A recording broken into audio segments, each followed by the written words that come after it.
নমস্কার। কবিগুরু রবীন্দ্রনাথ ঠাকুরের লেখা কবিতা হারিয়ে যাওয়া। ছোট্ট আবার মেয়ে সঙ্গিনীদের ডাক শুনতে পেয়ে সিঁড়ি দিয়ে নিচের তলায় যাচ্ছিল সে নেমে।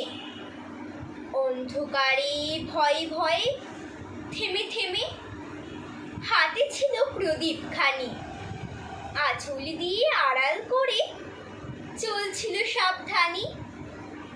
আমি ছিলাম ছাদে, তারায় ভরা চৈত্র মাসের রাতে।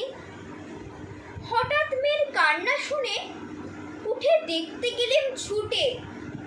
সিঁড়ির মধ্যে যেতে যেতে প্রদীপটা তার নিভে গেছে বাতাসেতে।